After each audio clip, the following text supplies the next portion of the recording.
وفرقان العظيم وفي شان حبيبه ومحبوبه آمرا ومخبرا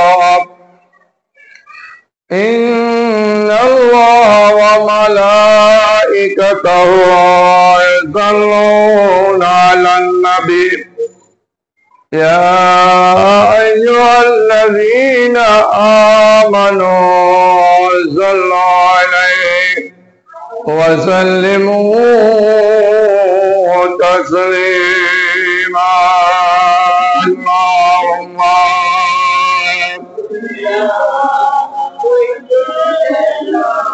مولانا محمد وعلى آله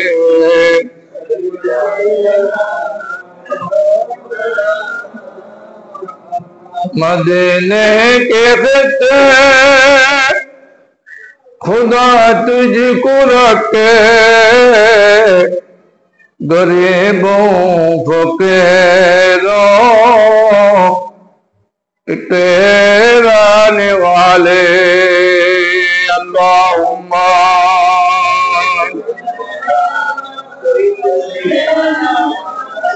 मौलाना मुहम्मद अला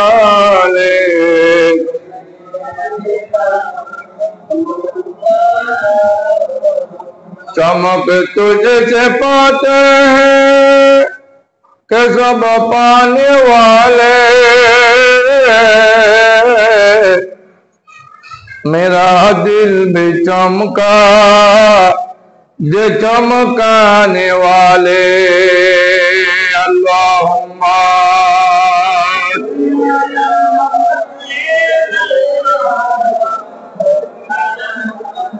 मुहम्मद वअला आले ज़यादिना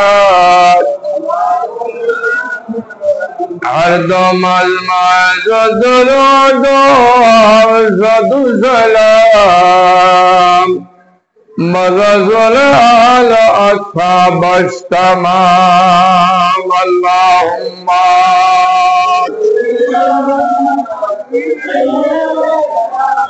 मौलाना मुहम्मद वअला आले ज़यादिना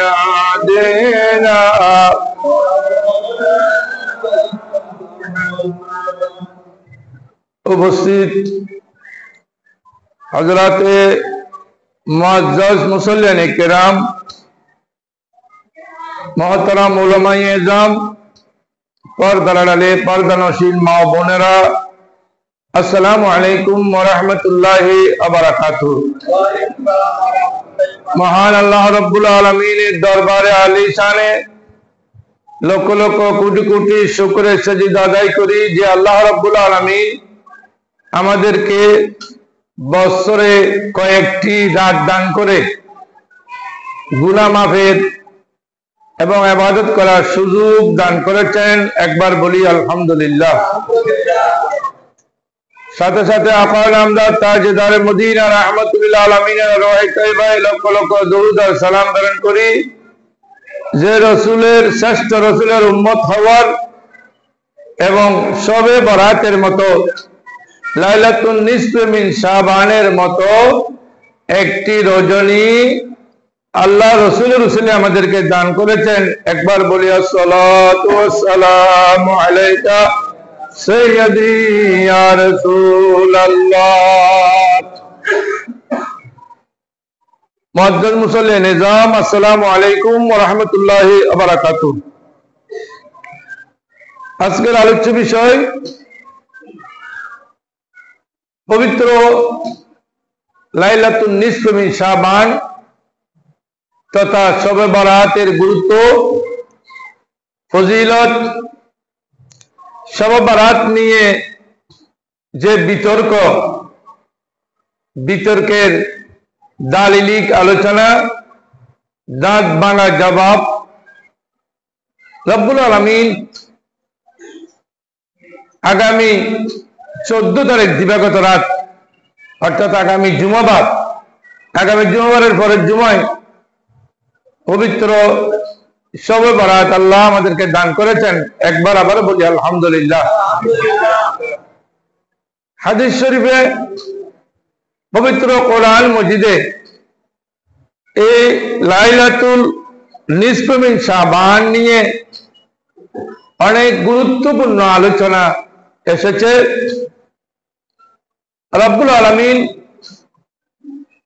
বছরে কয়েকটি রাত দান করে আমাদেরকে সুবর্ণ সুযোগ দান করেছেন, যাতে আমরা তওবা করতে পারি, গুনাহ মাফ চাইতে পারি, আল্লাহর সন্তুষ্টি অর্জন করতে পারি, বেশি বেশি দরুদ শরীফ পড়তে পারি, কোরআন মজিদ তেলাওয়াত করতে পারি এবং হাদিস শরীফ তেলাওয়াত করতে পারি। এই জন্য আল্লাহ আমাদেরকে কিছু কিছু রাত গুরুত্বপূর্ণ দান করেছেন। তন্মধ্যে একটা হলো শবে বরাত বা লাইলাতুল নিসফ মিন শাবান অথবা লাইলাতুল বারাত। এই প্রসঙ্গে আল্লাহ রাব্বুল আলামিন ইরশাদ করেন, বিসমিল্লাহির রহমানির রহিম, ইন্না আনজালনাহু ফি লাইলাতিন মুবারাকা ইন্না কুন্না মুনজিরিন ফিহা ইউফরাকু কুল্লু আমরিন হাকীম আমরাম মিন ইনদিনা ইন্না কুন্না মুরসালিন। এই আয়াতগুলো আল্লাহ রাব্বুল আলামিন নাযিল করেছেন। সেখানে রাব্বুল আলামিন ইরশাদ করেছেন, নিশ্চয় আমি বরকতময় রজনীতে পবিত্র কোরআন মজিদ নাযিল করেছি। আবার অন্য এক জায়গায় আল্লাহ বলছেন, ইন্না আনজালনাহু ফি লাইলাতিল কদর, লাইলাতুল কদরে নাযিল করেছেন বলছেন। এটা মুফাসসিরিনে কেরাম, মুহাদ্দিসিনে ইজাম এবং বিজ্ঞ ফকিহগণ সুন্দরভাবে এটার দুইটার মধ্যে তাদবিক দিয়েছেন। আল্লাহ একসাথে জুমলাতান ওয়াহিদা, একসাথে রব্বুল আলামিন পবিত্র কোরআন মজিদ এক জায়গায় নাযিল করেছেন। সেখান থেকে দীর্ঘ 23 বছরে রাসূল করিমের শানে এক একটি আয়াত, এক একটি সূরা বা কয়েকটি আয়াত নাযিল হয়েছে। বড় করে বলি সুবহানাল্লাহ। তাহলে বোঝা যায় যখন যেটা প্রয়োজন হয়েছে তখন সেটা নাযিল হয়েছে। এটা ও নাযিলের কথা। আবার লাইলাতুল কদরও নাযিল হয়েছে বলছেন। তো লাইলাতুল বারাতের মধ্যে একসাথে আল্লাহ লৌহ মাহফুজ থেকে কোরআন মজিদ নাযিল করেছেন, এক জায়গায় রেখেছেন। আবার সেখান থেকে অবস্থার প্রেক্ষিতে যে নাযিল হয়েছে এটা হলো লাইলাতুল কদরে কথা এসেছে। তার দুইটার মধ্যে সুন্দর তাদবিক রয়েছে। আসেন, ইন্না কুন্না মুনজিরিন। তাহলে এখানে আরো কিছু কথা আছে যে লাইলাতুল মুবারাকা বরকতময় রজনী, এটা মুফাসসিরিনে কেরামগণ বলেছেন এটা হলো লাইলাতুল মুবারাকা অর্থ হলো বরকতময় রজনী, মানে লাইলাতুন নিসফ মিন শাবান অর্থাৎ শবে বরাতের কথা রয়েছে। আবার কিছু কিছু মুফাসসির বলেছেন এখানে শবে কদরের কথা রয়েছে। আমরা দুইটাই মানি, কোনো সমস্যা এখানে নাই। এরপর আল্লাহ বলেছেন, ইন্না কুন্না মুনজিরিন, আমি কোরআন শরীফ নাযিল করেছি ভীতি প্রদর্শন করার জন্য রাসূল করিমের উপর। রাসূল করিম যে কোরআন শরীফ নিয়ে যেটা হালাল কোনটা হালাল, কোনটা হারাম, কোনটা বৈধ, কোনটা অবৈধ, কোনটা করলে জান্নাতে যাওয়া যায়, কোনটা করলে জাহান্নামে যেতে হবে, এগুলো নিয়ে রাসূল করিম আলোচনা করেছেন।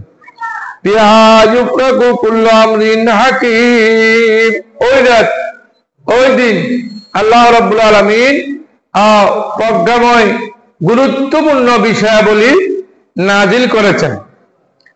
এটা আল্লাহ বলছেন এটা আমার পক্ষ থেকে নাজিলকৃত আমার পক্ষ থেকে প্রদত্ত রাসূলগণ কোরআন বিভিন্ন কিতাব নিয়ে এসেছেন। আমাদের নবী মুহাম্মদুর রাসূলুল্লাহ সাল্লাল্লাহু আলাইহি ওয়াসাল্লাম কোরআন শরীফ নিয়ে এসেছেন। বড় করে বলি সুবহানাল্লাহ। এখন